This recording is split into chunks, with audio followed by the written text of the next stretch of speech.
どうも皆さんこんにちは、お疲れ様です。オットセイです。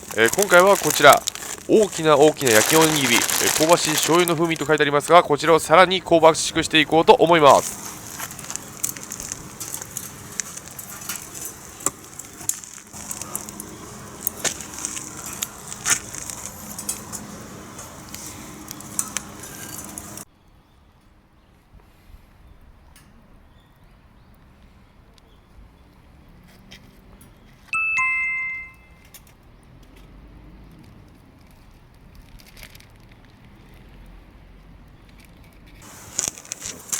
さあ行くぞ。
今回の動画いかがだったでしょうか。